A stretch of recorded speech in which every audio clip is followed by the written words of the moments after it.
Welcome back to the new edition of 3 Up, 3 Down podcast. I'm your host, Brian Hunter. This is my co-host, and welcome back, Mr. Q Meyer. Hey. After his 1 week hiatus. Yeah, Had to handle some biz, being an adult, Yeah. We all got to do it sometimes. So, missed you last week, but, Cam filled right in. Yeah. Tried to fill your shoes best he could. Appreciate you, Cam, for filling in for me, but I'm back. So that's what we like to hear. Yeah, we're here. So, this episode is going to be a little fun.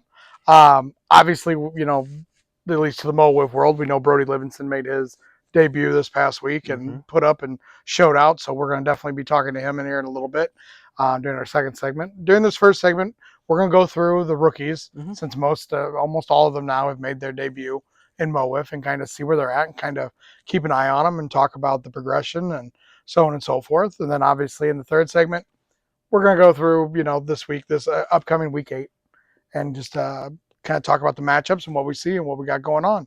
But before we get started, as always, make sure you smash and hit the like button and ring that bell, click on that bell so that way anytime we go live on either YouTube or even on Twitch, you can get alerted and make sure you're there.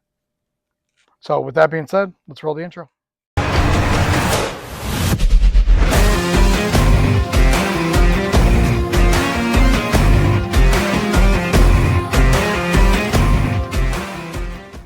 As we enter week 8, we've obviously our rookies, they've been out there.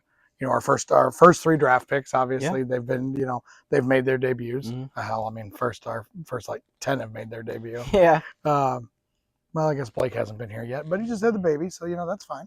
So we'll see him any week now coming for the purge. I think that's going to be a little bit of fun seeing that team full bore there. But we thought we'd just kind of dip in, talk about it.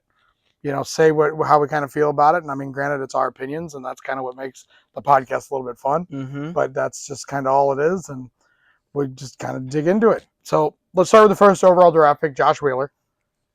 Yeah. Despite the 1-3 record, Josh has performed above some of the expectations, and has been the Kings' ace so far this season on the mound. He still hasn't found it yet at the plate, but with his work ethic and his willingness to learn, I expect it within the next couple of months, his batting average to increase and be a solid piece in that Kings lineup. Yeah, I think he's only got, 14 at-bats or something like that? Yeah. I mean, I just don't think he's had time to really click at the plate. And I know that's, Ken's, got that full roster. So when he's got 8 playing or, everybody there trying to figure it out and try and be fair to everything. I agree with you. I think Wheeler's work ethic's going to get there. And I was joking around with him the other day, talking about it because he was kind of down on himself a little bit. And he was just not down on himself, but he was talking about it. And I was like, dude, you know how you're gonna get your first hit? I go, it's either you're gonna smoke one out of the ballpark, I go, or you're gonna get one on the end of the bat. It's just gonna barely make it past first base and dart into foul territory for a squiver base hit. He goes, I don't care. I just want one hit. Oh yeah. So I kind of think that's how it's gonna kind of go for Wheeler. They also seem to have kind of their system where the pitcher doesn't hit that game. Yeah. They kind of just focus on pitching and we'll get you the runs. So I think that could take into effect too, only hitting in 1 game instead of 2. Gotcha. That could be. But I like I said, I mean, now with these rosters being loaded at 8, I think every manager's kind of finding out what works. Some teams only got 4 or 5 that show up, we saw with the Thunderbirds and we saw with the Mojo the other night. You guys had 8 players total. So, I mean, you guys were playing the four that you had. Yeah. Entertaining series, and everything that way. Little fun back and forth the way that went. But, I mean, it's, I think that's what it is. It's kind of finding that lineup that works, right? And that carries us into the Thunderbirds, with Brody Livingston being the 2nd overall pick. I can speak to it as I've been trying to find out, what lineup I would like to see. And I think whenever I've got everybody there, I've got it figured out now. Yeah. So I think it's going to be a lot of fun. But we only got 2 games for Brody. I know the stat line off the top of my head because he's my player. Yeah. 1-0 in the mound, throws a no-hitter in his debut. Provides his own offense. He's a one-man wrecking crew, this week. And, gets his first dub on his first start. So, I mean, that's definitely something to really grow upon. Yeah, with the 2 games under his belt so far, with a home run off one of the best pitchers in the country and a no-hitter, Brody is hard to grade because of the lack of games, but if basing off his 2 games that he's played so far, he looks to be that piece to propel this Thunderbirds team to the next level. I think he's definitely going to kind of provide that second thump. Mhm. Obviously, Andrew, it was leading is leading our team in hitting, because we're not hitting as a collective, right? So it's definitely something there. But I mean, we're getting there. We're over 500 now. Clicking pitching right now is winning our ball games and timely at bats. Whether it's taking a walk in a tight situation or Willenbrink the other night, tying the ball game up with that clutch double. It's kind of cool to see where it's winning. But I mean, Brody being here definitely, I think, is going to help. Yeah. Help a lot. Kind of. It takes solidify the lineup and kind of having someone like that in your lineup takes pressure off your other guys as well. 100%. 100%. So we'll go to the third pick. Obviously, your cousin, Mr. James Klein. Yes, sir. I know it's been a while since the Archers played, a couple weeks at least. Yeah. But they're back in action this weekend. Yes, this week. So. Yeah. James at this moment is looking like the best player in the class. He's top 3 in strikeouts. Only has 1 hit against him right now. Has an ERA of 0.00, and has a case for the Cy Wiffle. But at the plate he struggled, but seems to be seeing the ball well, and putting some balls in play. He has, I would say, I don't know off the top of my head, I think he has like 1 or 2 hits. I mean, he roped that double against us. Yeah. I know that, and I mean, he smoked it. I mean, obviously, we know James can hit. Yeah. He hit fast pitch, right? Because, I mean, in the MO WIFF tournament last year, he raked. Yeah. So it's definitely something to where it just hasn't happened yet. And, I mean, that's just, unfortunately, that's where we're at. It's either you collate and then you go out and hit for 500. Right. Or you're batting, 267 or whatever Pat Ballman is.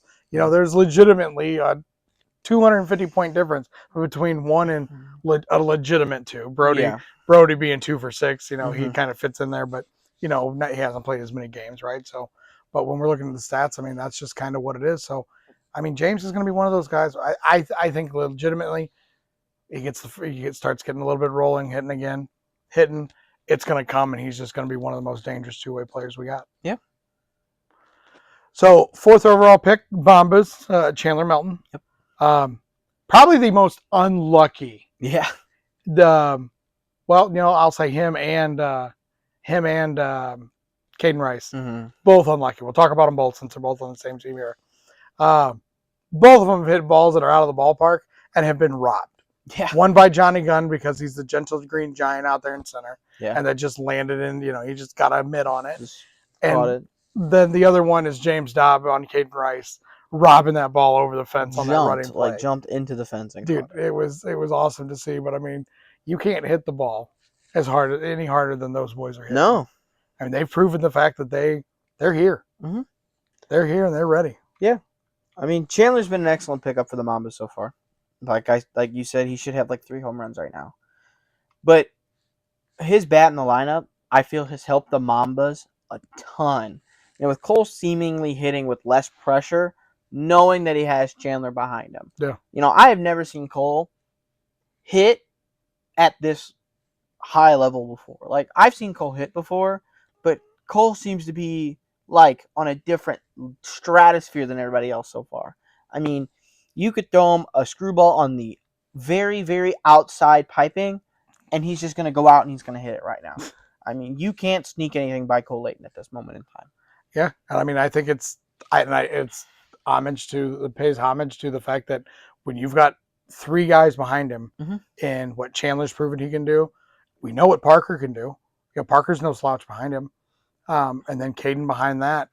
Those are just mashers. Where you mess around. Oh yeah. It's FAFO, right? Right. It's not like we're just gonna double walk Cole, get Parker out, and then it's like, now we just gotta not walk another guy. Well, now it's like, okay, we double walk Cole. Well, here comes Chandler Melton. Yeah. Oh, here comes Parker. Oh, now it's bases loaded and Caden Rice is up. Yeah, and 20 at bats going back to Melton. And 20 at bats so far, he's batting 200 on the season. He's got the homer, he's got a double, so he's slugging 400. And I mean, that's only in 7 games. So yeah. I mean, that's 7 games in his career. Now, obviously, he's got the same kind of pedigree where he's played in tournaments, where he's played in the Mo WIFF Classic. He knows the fast pitch game. Mm-hmm. It's just, I mean, he's on the mound. It's maybe not have been his strong suit right now, but I mean, I think it's still kind of learning and early. But I literally, this class, I think honestly is going to go down when they all are hitting. Or even if, they just started getting a couple hits here. I think Mm-hmm. this may go down as one of the best two-way classes we've had. This has been probably like the 1984 or the 2003 NBA draft class, like with like Jordan, or 2003 like LeBron, Dwayne Wade, Chris Bosh. Like your top 3 picks have been all-star caliber players. Your fourth pick has been an all-star caliber player. Uh-huh. And not even he's propelling his team to new levels that they haven't seen before, and he's not even hitting the ball that well. And we haven't even gotten to their next draft pick after that. Right. So that takes us to the in between. I mean, we'll end with Caden. Obviously, Caden was the 6th overall pick. Mm-hmm. He's batting $150. I mean, 20 at bats. Caden's taken some of the most competitive at bats I've seen out of the rookie class so far. So it's one of those things that's just like, that's just ball. That just happens, right? So I mean, it's something Cole definitely doesn't have any worries sleeping at night. No. Thinking about anything. But that, now we get into the 5th pick for the Purge. That was what? Not the Purge. My goodness gracious. It was the Kings. With the Kings James Dobb. and James Dobb. So James Dobb, obviously one of those guys, one of those, in my opinion, fan favorite. At least for me, I'm the fan that when I say fan favorite, I mean me. Love the kid. I love the energy he brings. Obviously, he's made a couple stellar defensive plays being out there. And like I've said, these NWA boys, man, they know how to play some defense. Yeah, they're not afraid to put their body on the line. Yeah. You see what they do at NWA. I mean, James Dobb has robbed what? He's robbed like 2 or 3 hits and a home run. He robbed that homer off Caden Rice. Caden goes, "What am I supposed to do there?" I go, "Nothing." He just made a good play on it. Yeah, he's hasn't shown the prowess at the plate that I think a lot of that, at least I would assume he expected to show up so far. But he's only getting started in this fast pitch, cut ball, big barrel bat style of play. But on the defensive side of the ball, I mean, he has got potential for gold hands. There's something to be said about defense in this league, right? Because of the fact that balls get mashed and they get hit as hard as they can, where you got to be there. Now, we're playing with 4 fielders, if you're batting 5 in the lineup, and maybe, that's not helping offense, call it what it is, but it's definitely something that we're kind of dealing with. But you can still hit the ball. You can still get hits. Hits are coming.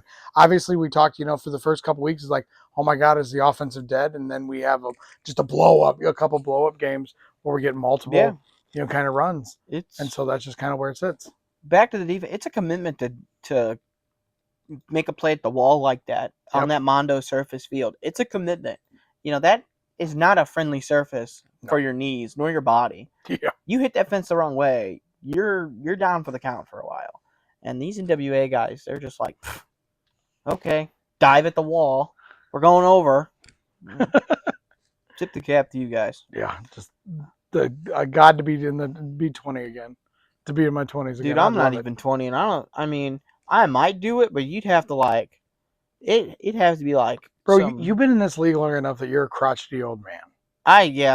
It kind of hurt my feelings a little bit when Jason was saying we're like the what's the Delmar Garden South charity game. Like, this is the pickup game for Delmar Garden South. I'm not even able to legally drink yet. I'm considered like the retirement home. So it's like, geez. I didn't hear that. Dude. Oh my God, that's funny. He said our games were like the Delmar Garden South like pickup rec league or something like adult intramurals. Oh my gosh, that's funny. I mean, the way you guys started that game out, that was fun. We'll get to that in a little bit. I do want to talk about that. Yeah. So we're definitely going to talk about that here in a little bit.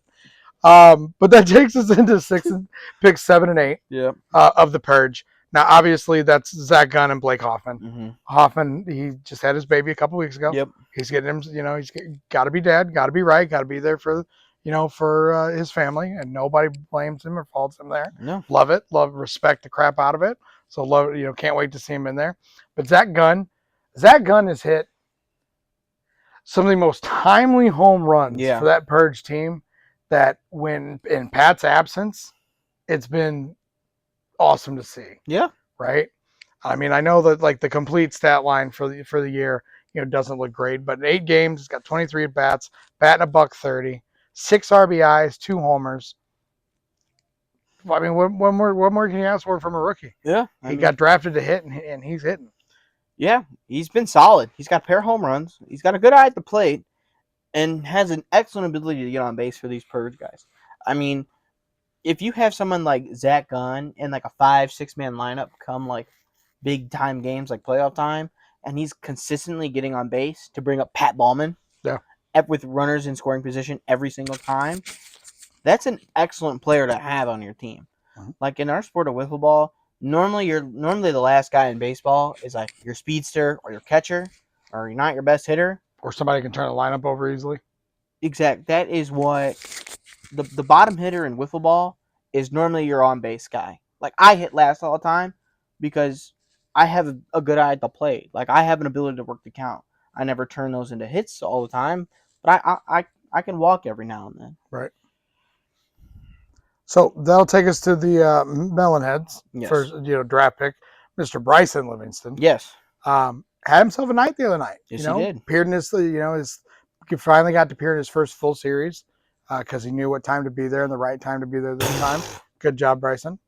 But no, I mean, delivers that 2-run homer. Yeah. The only 2 runs from that game, seals that up for a win. And he got to save that game as well? He did get to save that game after almost concussing me. After almost, that didn't feel good. I mean, obviously the kid didn't do it on purpose, but he might have. He might have. Right. Jason maybe slipped him some money and said, "Yo, nail Q in the back of the head." Remember when he struck you out on that 61 mile per hour, whatever the hell? Yeah, hit him in the head, 86 mile per hour, whatever. But he's got 9 at-bats under his belt now. Obviously he's got the hit, the homer. Let's see the floodgates there. I think, in all honesty, I mean, after watching and listening and kind of everything, with Brody being there, I think it's going to help Bryson a lot. Yeah. So, I mean, definitely kind of get himself a little, he's a little amped up, but I mean, he's going to be true to himself.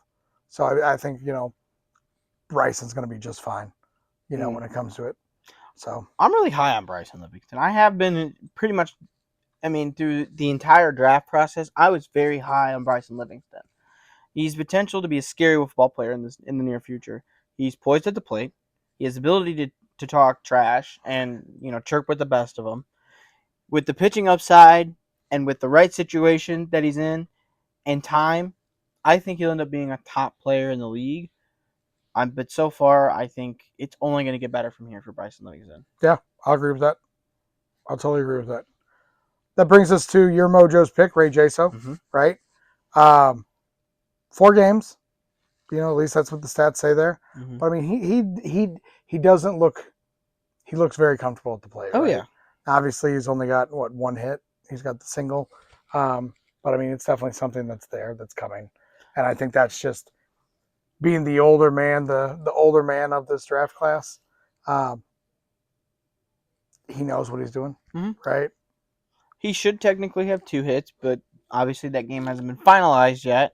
He had that double, I think it was, in the second game versus the Purge. So statistically he has 1, technically he has 2. But he's been one of the best bats on the Mojo so far. Yep. He's hitting the ball, and he's been working the count, and he's been forcing pitchers to throw the 56 and under, and he's also been a great fielder. He's been able to make plays in the field. His presence at the plate has honestly been the highest upside for me.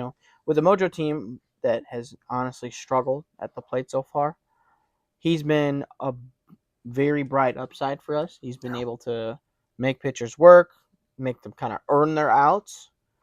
I think Ray Jaso has been an excellent wiffle ball player so far, especially for his first full-time wiffle ball gig. Yeah, totally. I would completely agree there. I mean, he just doesn't look flustered, right? No. I mean, it's just been one of those things. It's refreshing to see it because it's just like, hey, I'm here for a good time. No, yeah. So that'll bring us up to the Archers pick, the first pick of the Archers in the second round, with Drew Maher. Now I've seen him firsthand. Not fun to see. Definitely he's got some craziness in there. Oh yeah. But I mean, he's 0-2 on the mound, but he's got a 0.62 ERA. He's struck out 22 people in only 8 innings pitched. I mean, he's damn near striking out the side. So I mean, having 22 strikeouts out of 24 possible, what are you gonna do? Yeah. He keeps the walks low with only 4. Through his 8 innings. So I mean, that's 1 every other inning. I mean, any of us would take that. Take that through the regular. It's just unfortunately it's a 1. It's both 1-0 losses. So it's like okay, the bats need to pick up the pitcher, but Drew I think is gonna be a real deal. Mm-hmm. Like I've already said, he's gonna be one of those kids. The way he takes his at bats, the approach he takes, he's gonna be a good 2-way player. And I mean, that's the evolution of where we're at. Yeah. So that's, yeah. He hasn't really been producing at the plate for the Archers, I'd say, but he's kind of filled that, I'd say, that number 3 pitcher. Obviously, Klein's your number 1. I would say Tony's your number 2, just based off experience. And the Maurer's your number 3 pitcher. That's a solid top kind of 3 guys in a pitching rotation. Yeah. For a series. There's weeks out there that, like, say James doesn't have to pitch because they have Tony and Drew. Or Tony doesn't have to pitch. Or Drew Maurer doesn't have to pitch. There's weeks where you can rest those arms. They could be there, but they don't have to pitch because they have 3 top echelon arms in their rotation. Yeah.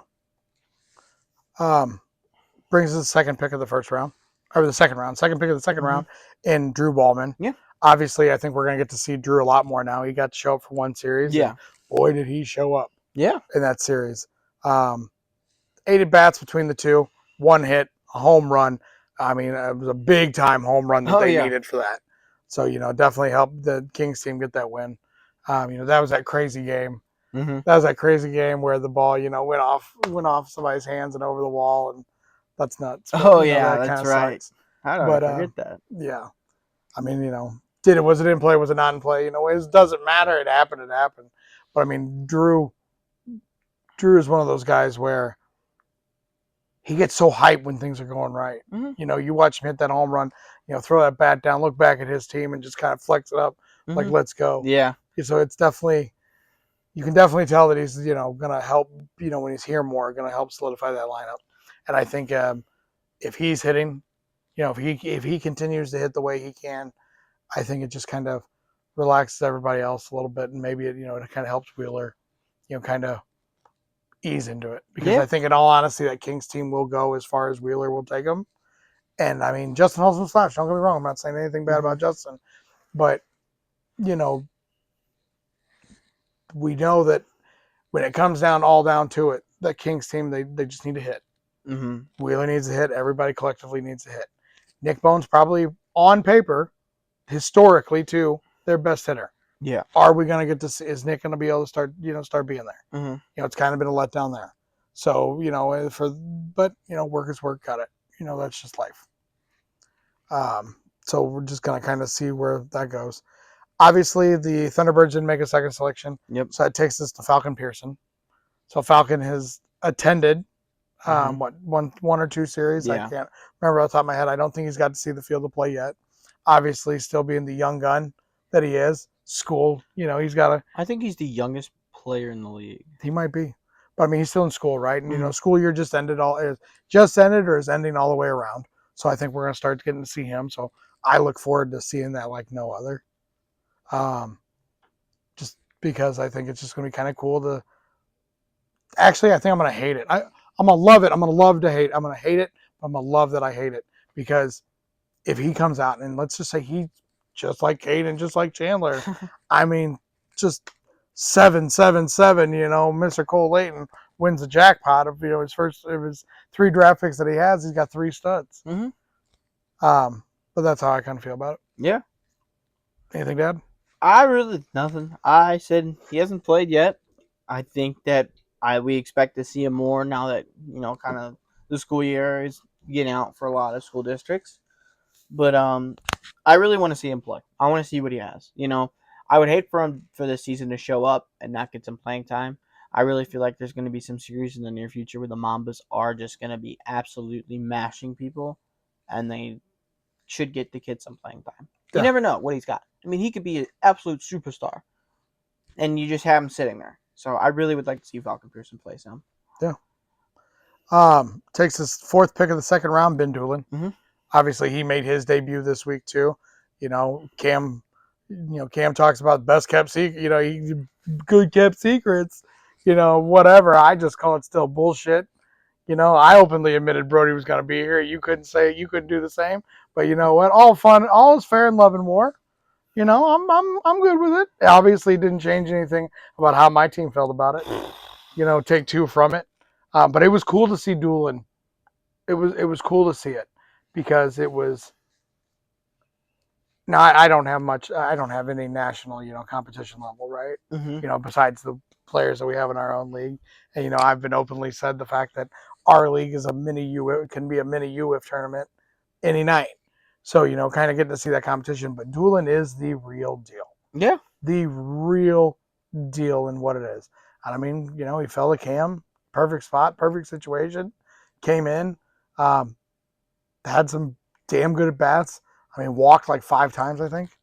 And I mean, just that wherewithal of that plate presence and stuff. It definitely that 1, 2, 3 in that Bombers lineup. They're no slouch. Yeah. Ken said it on the broadcast here. On the broadcast the other night that it's just one of those things to where, okay, cool. You got to go Weiner, Cam, Doolin, this night. It was not easy. It was not a fun task. There was no easy break because then you either got Johnny Gunn or Tommy Dwyer, where you make one mistake, they're going to crush it. Yeah. Yeah, we've only seen Ben the one time in MO WIFF, and he looked amazing. Despite the 2 losses last week, he pitched back-to-back games and only lost by 1 run in each game versus a great Thunderbirds team. But what I will also have to add, it was really cool to see somebody that kind of made their stake in wiffle ball outside of kind of Missouri wiffle ball. Yeah. And I feel like that's like the first time. Actually, no, I lied. I feel like we're seeing it more and more. I think kind of the first player that was like a big name that made their stake outside of Missouri wiffle ball was Connor last season. I agree. He was kind of the big thing, was like, this kid throws 105. He's insane. Finally get to see him play. Not only did we get to see Ben Doolin, we also got to see Brody, who we also already talked about. It kind of shows how much we've grown as a league. Oh yeah. That like last year there was like one big name that showed up that made his name known outside of Missouri. Now we had 2 in the same series. Yeah. And who knows, next year we might have 3 in the same series. I kind of that.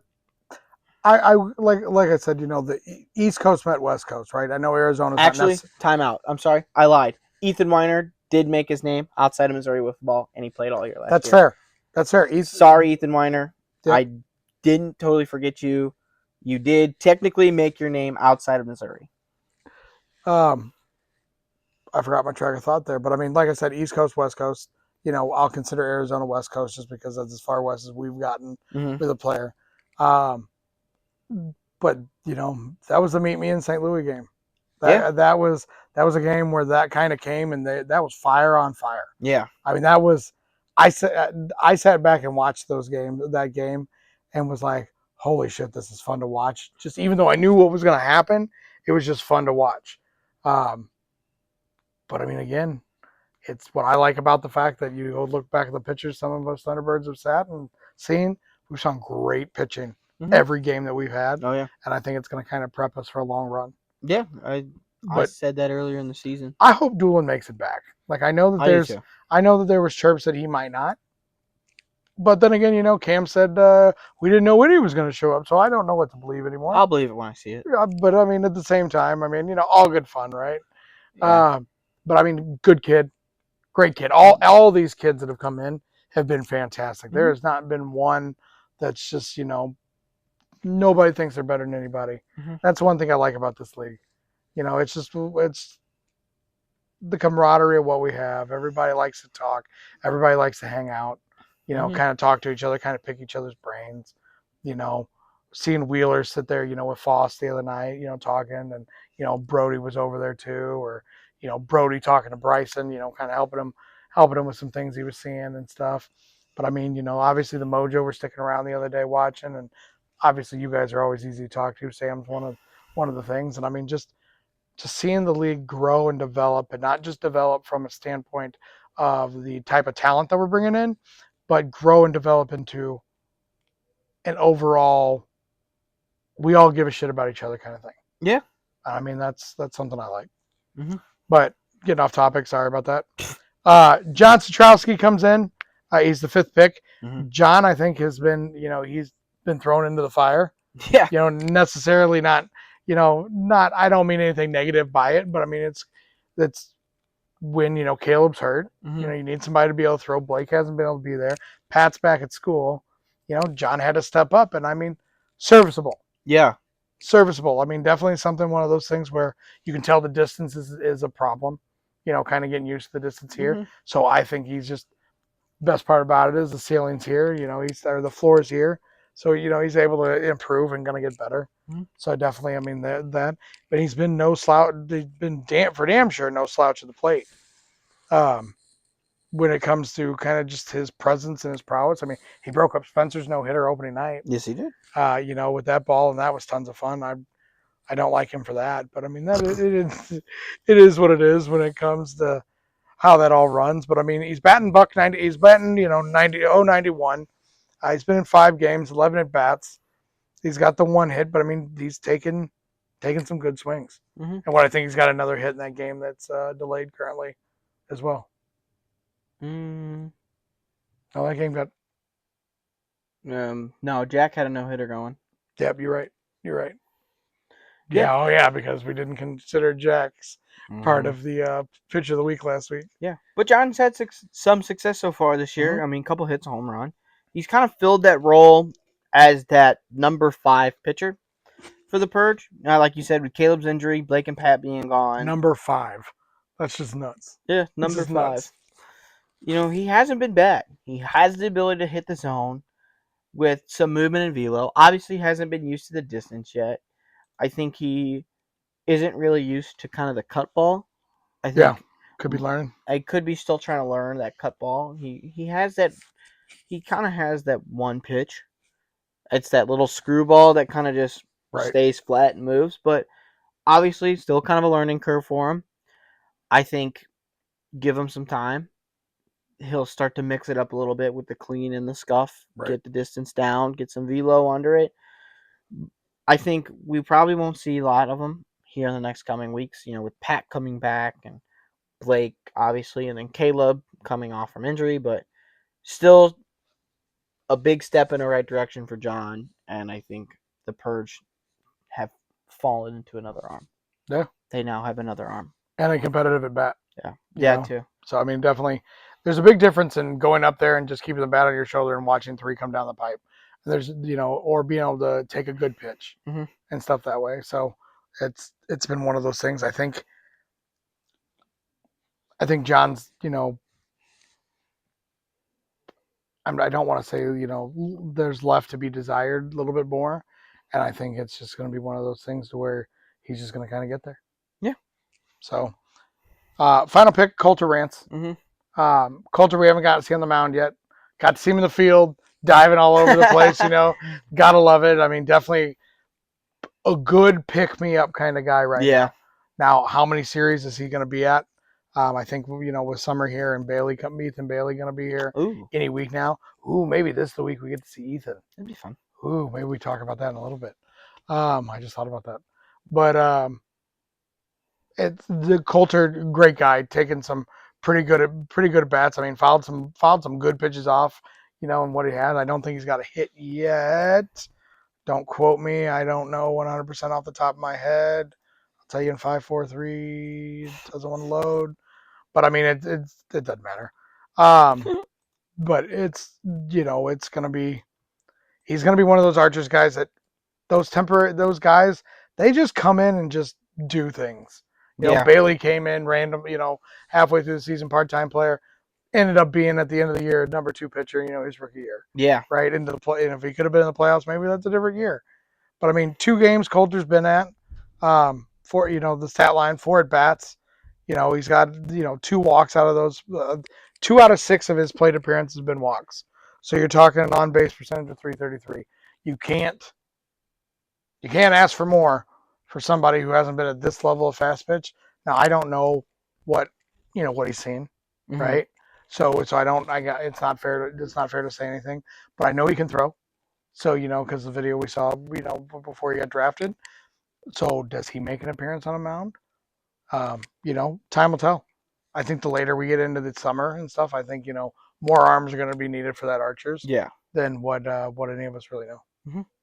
Yeah, we haven't seen much from him yet. He draws walks, make pitchers work, and we haven't seen him pitch yet.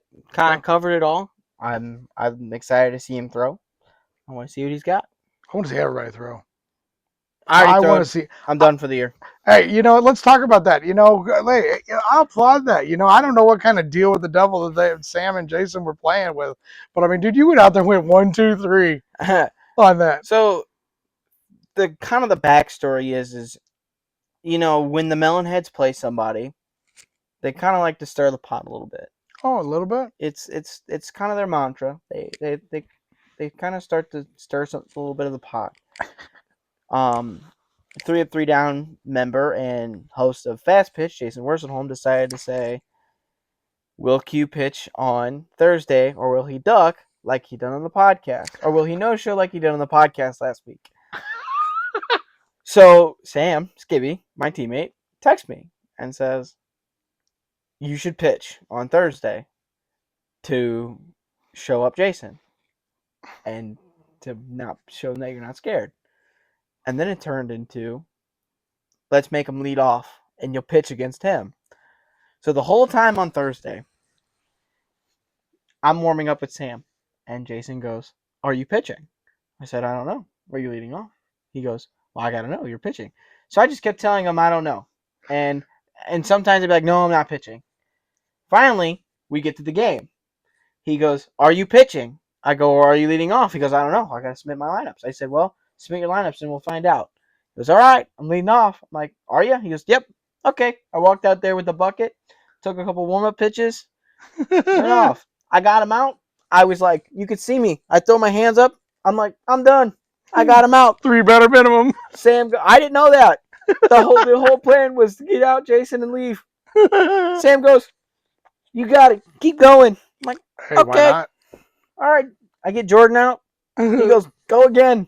I strike out Bryson. I'm like, I'm done. Yeah, dude. I'm done. You had the biggest damn smile on your face going off the field. I'm done. Dude, you turned around, picked up that bucket. You were just happy kid in the candy store. I was done. Oh, Funny shit. enough, my 2 appearances, my first inning, I put up donuts. Hey. I have the same ERA as I do batting average, too. No, shit. You need to put up a crooked number. It's coming. It's coming. I got to do something. I'm going to start laying down bunts. But no, that's the. But with that being said, no, dude. Take me back to the tournament. Take me back to the tournament that we had. Oh, man. I wasn't even there, and I heard about it. So, to kind of piggyback, and we'll talk more about this next week, right? When we got a little bit of footage and a little bit of stuff that we put together. Me and Q and a couple others, Cam, Brody, Sam Gildenhouse was there. Josh Wheeler was there. Yep. Who am I missing? Alex Barrick was there. Alex Barrick was there.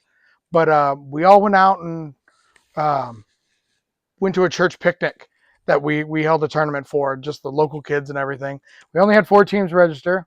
They ranged anywhere from 8 to 48. Mm-hmm. But I tell you what, those 48-year-olds thought they may have it easy, and those 8-year-old kids thought that, oh, we got to play the old guys. It didn't matter what happened. No. Dude, I tell you what, those teams, they played it hard. And there was only, one blowout game? Only one game that was a blowout. I think it was the first game. That first game. But, I mean, it was a special treat. Yeah. And I can't wait to show you guys more about it. Kind of talk about it. We're going to be interviewing the organizer of the church picnic and stuff that reached out to us. And it's something that I had a lot of fun doing. Mm-hmm. So I think it's definitely something I'd be willing to do. So if you're watching this and you're not normally, not normally part of our normal viewing schedule, if you need anything with any kind of community or any outreach for any of the kids in your community and you want to set something up, do not hesitate to reach out to me. All right. I will literally put my handle, my tag, my phone number, whatever you need. right down here below, so that way you can reach out. I had an absolute ball, and I appreciate everybody, especially Q. And Ken was there too. Ken Bone was there. Thank God Ken was there, because it was. Yes. I needed a little bit of just operational help support, and I mean Ken was like, "I got this," and I mean he was keeping track of the home run derby. He made the little bracket because we were expecting more teams, so I was expecting to go one way. He was able to pivot and help me real quick get that going. Ken Bone carried the tournament for sure. Oh, I mean he definitely was the grand poobah. Kind of a little bit of everything. Does a little bit of everything. A little bit of everything for us, and I greatly appreciate it. But I mean, everybody that came out, Wheeler was going to a concert in Kansas City Saturday night, so he could only stay for the game. He had fun. I know Brody had fun, but it was great. It was good time fun, and I mean, I can't wait for you guys to see probably next week a little bit of the footage of what we had. Did we get any of the exhibition game? Maybe we did. Maybe we didn't. We'll find out. We'll find out what's usable, right? Because yeah, a lot of talking was going on in the background, and I was being talked a lot, so I didn't get as much as I would have liked. But at the same time, it was good fun. Yeah, because you finally went deep again. Actually, I didn't go deep. I thought you did. Nope. Did you land a foul? Didn't you hit one? I hit one. It was a double, though. Oh, the wind was blowing. Yeah, it was that's bad, right. dude. Dude, it was. I should have had one in BP, and it just blew right back. I smoked that one in BP too. Looked like Cam up there on Thursday. Hit that ball to orbit, and it landed 10 feet. Oh, yeah. It hit like 2 feet past the infield. Oh, yeah. Because the wind blew it back. Oh, we're getting off top again. Hey, but with all that, me and Q will be right back. We're going to be spending some time with our hitter and pitcher of the week. So stick around and stay tuned. Bro, what if I go this way? Would this help? And hits the top of the zone. The first batter he faces is a strikeout. Welcome to the league, Brody Livingston. Field cam. Wow, slows it down for strike 3, 2 backwards Ks for Brody Livingston. Imagine there's a bit of a difference going over from here to there. Oh my gosh, and he gets out of it. After he pumps 2 risers, he goes to the very curved changeup. I don't even know what you would call it yet. Looking to settle in here against Brody Livingston after he just took 1, 2, 3 in the top half. Oh, Brody instantly makes an impact. I mean, he's going to be a problem. A few more games. Spencer wants to get his licks in.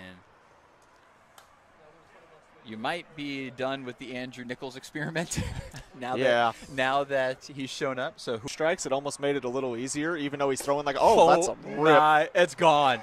Unbelievable. He's going to take a trip around the bases. Is insane. He instantly is proving his worth against one of the better pitchers in the country. Home run, Brody Livingston. Welcome to the league. Wow. What a debut. Adam North will be there. Brian Kenny. Some names of old as we have another strikeout looking from Brody Livingston.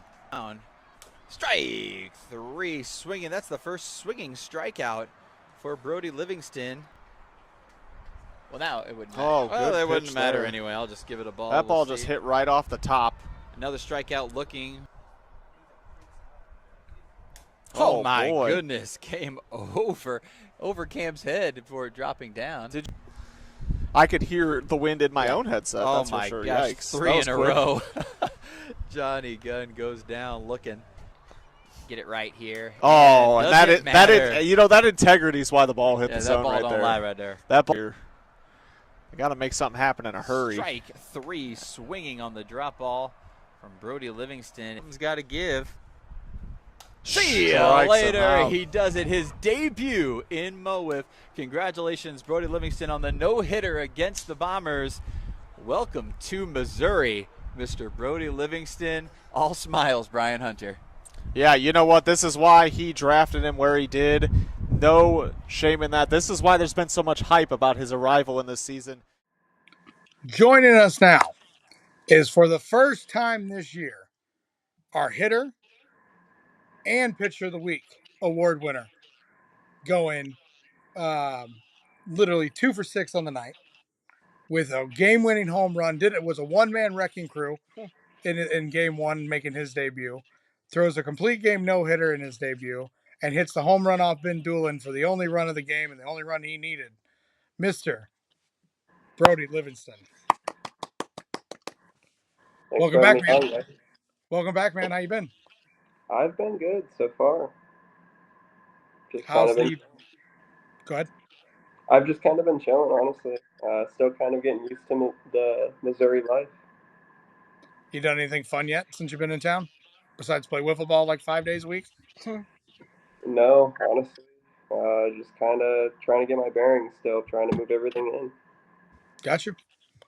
So we the debut you make and the debut you have, right? Did it go the way you wanted it to? Did it not go? Do you wish it was better? How do you feel about how it went? Uh, I wish my game two was a little bit better, but I mean, game one went. Um, I mean, kind of how I expected myself to play. Um, I mean, I thought that a win's a win. I don't really care. I could go 0 for 4 Ks. If we win, I'm happy. So we came out with 2 wins. So I mean, can't really ask any more from the team. But for myself, I'm always going to be asking for a little bit more. A little bit of a perfectionist over here. That's okay. I'll allow it. I'll allow it. You even help. Normally, I'm the one keeping everybody calm. Keep calm. You were helping me out the other night, so I greatly appreciated it. Of course. Hey man, so what was the game plan going into the series versus the Bombers? Pick up 2 wins. That was my only game plan. I mean, that's my only game plan going into every series. Just win, win, win, win, win. So I hate losing more than I like winning. So Jesus. anything to avoid that feeling. Um, so yeah, I mean, that was honestly the game plan, and I'm glad I could help do my part.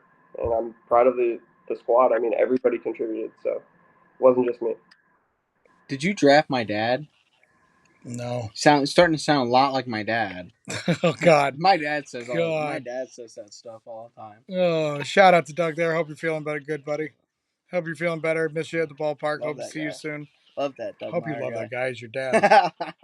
But anyways, so we throw a curveball and everything.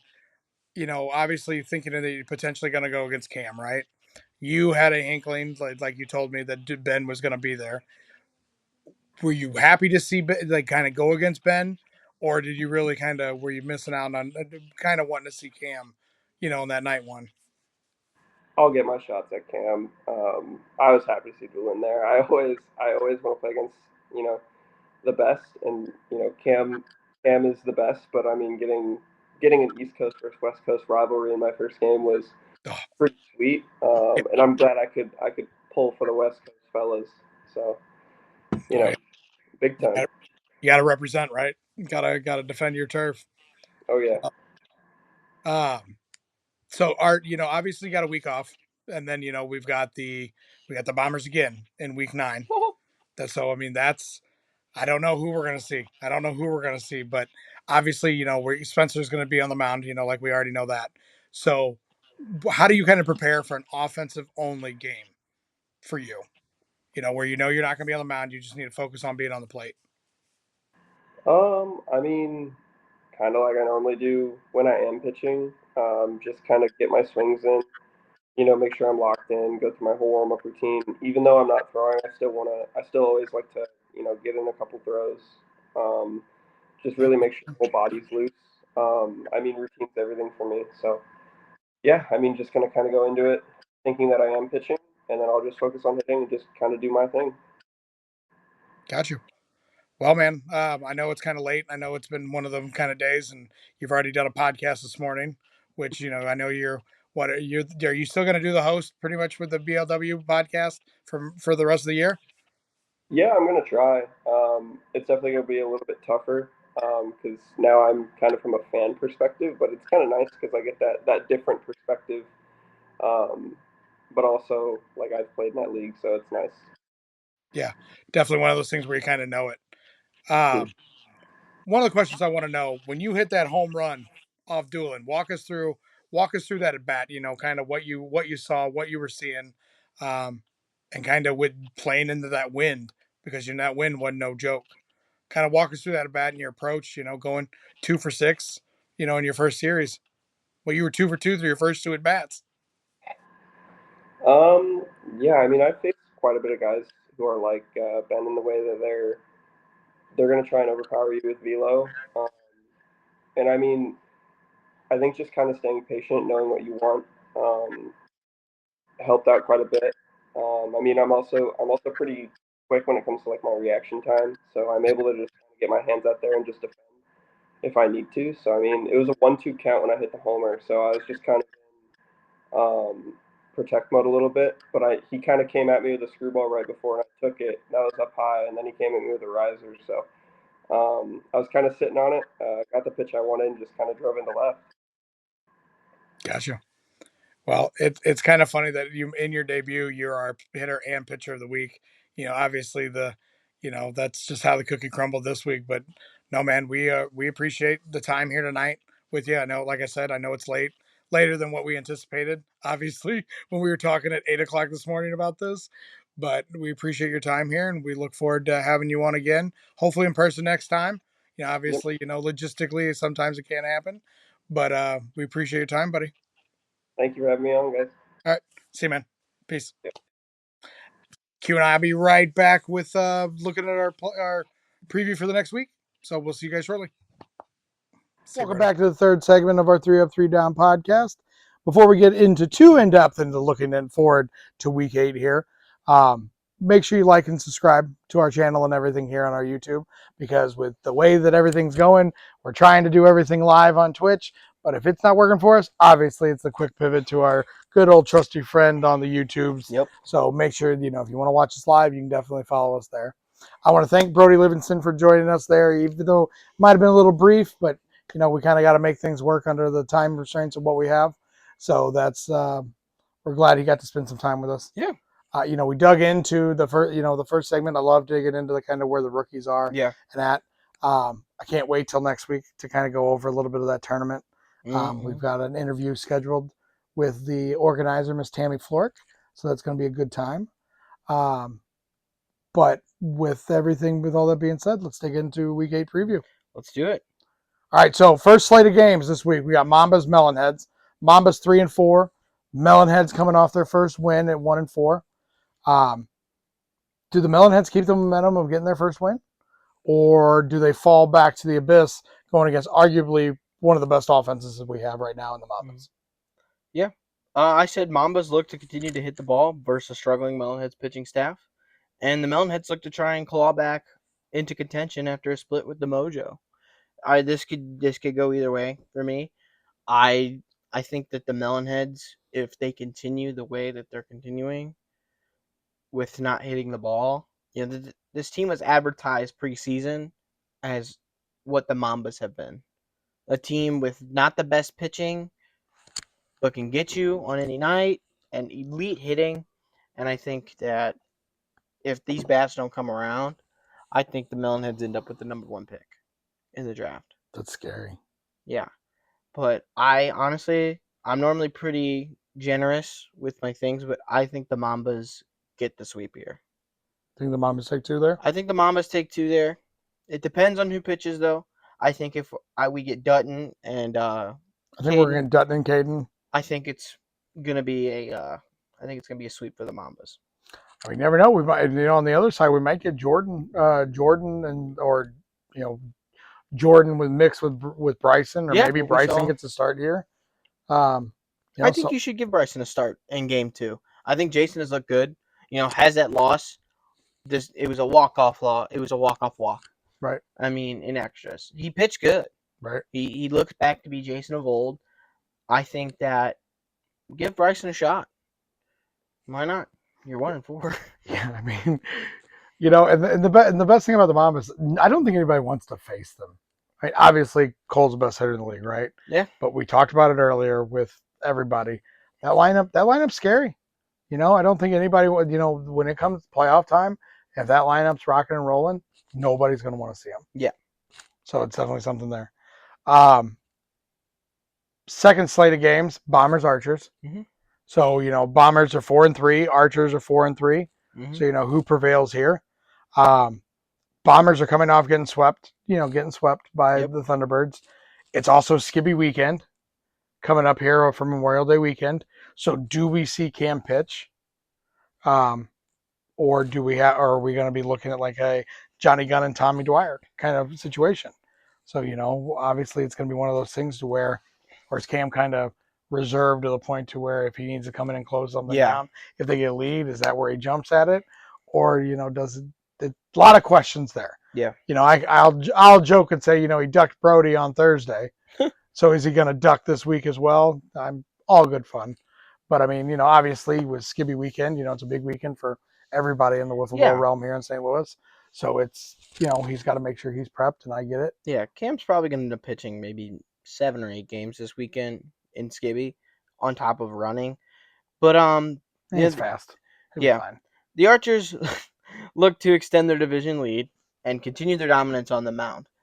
And the Bombers look to bounce back after being swept, like you said. I think we do see Johnny Gunn and Tommy Dwyer this week. I think Cam will only come in if it's like they're up 1-0 and they just need outs. I think that's when you see Cam. I still wouldn't say don't be surprised if he starts. I still think that's a possibility. I think it's more likely than not that he doesn't start any of these games. And also look out for the same thing with James. Kind of an insider. He does still play baseball, and with districts coming up, that's a big deal for James. I know high school district season's here, so state playoffs are here. Right. So I mean, realistically, is Klein going to be an option? He might be. We know how he is. He's a dog. If he's good to go, he's going to probably go. But also might get to see some Coulter Rants, more Drew Maurer, and Tony Cochran hasn't started since the Melonheads. That was what, week 2, week 3?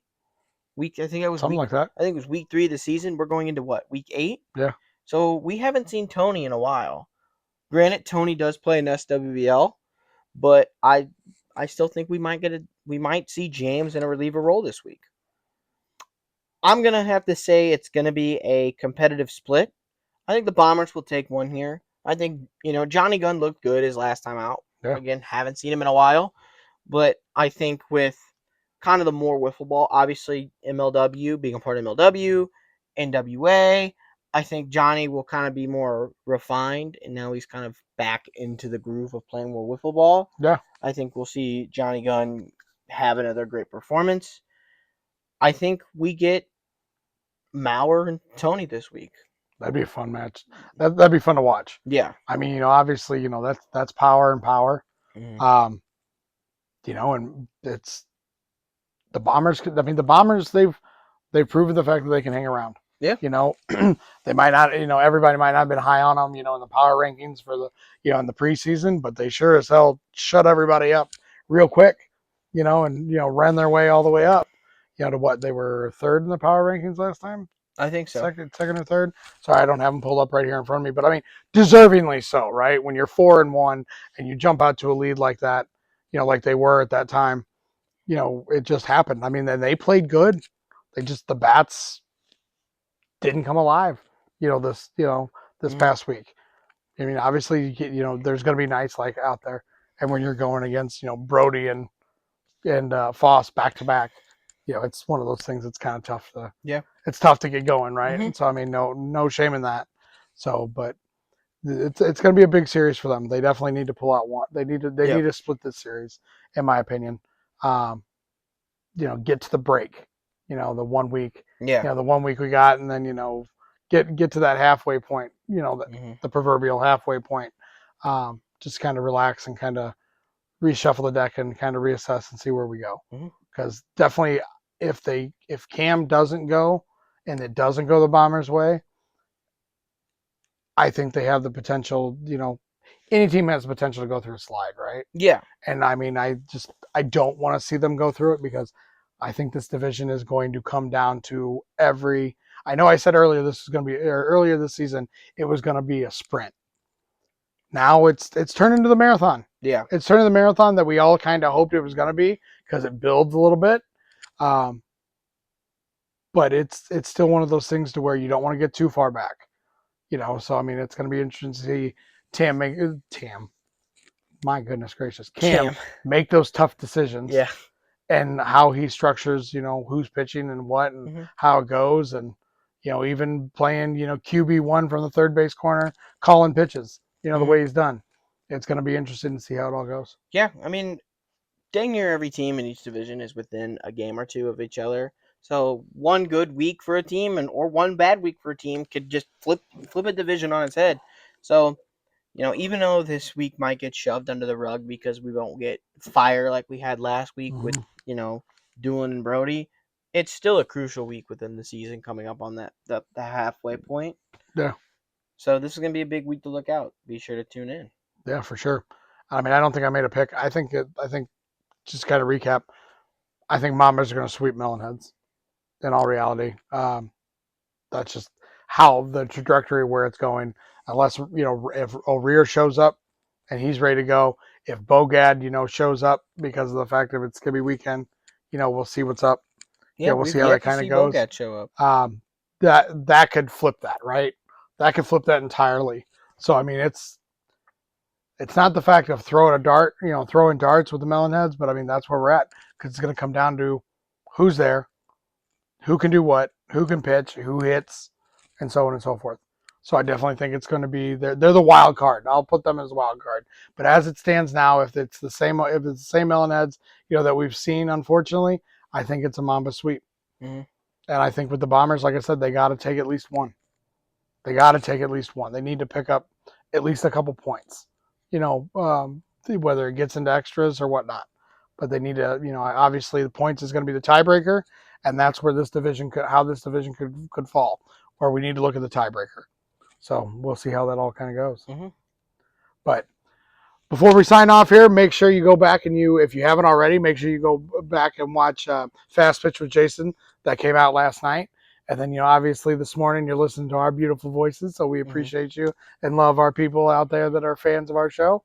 And then for damn sure, I am looking forward to 56 and under tomorrow. I am so looking forward to 56 and under with Sam Skibby tomorrow, just because I think it's going to be a lot of fun. Mm-hmm. So definitely make sure you turn into that. Obviously Thursday night's game day, you know, so like we said, make sure you liked and followed. That way when we go live, you know it and you're ready to rock. And then obviously we'll finish up the weekend with having the Skibby weekend. So we know it's a big weekend and everything here, so things may be a little different next week when it comes to kind of how everything comes out, because, you know, half of our programming team is going to be playing in Skibby weekend. So, you know, you never know. You never know who might show up and be playing there. Yeah. But, you know, it'll be definitely one of those things. You know, I know there was a flurry of signings over the last week and stuff. Oh yeah, a lot of MO WIFF guys. Yeah, so it's gonna be a lot of fun. A lot of fun for that, and I can't wait to at least go out there and watch a game or two or spend a couple hours out there. Yeah. But hopefully the weather holds off and the weather's nice. Yeah. Not like we've been having. But no, with that being said, appreciate you guys for tuning in, and we'll see you guys next week. Peace out from Brian.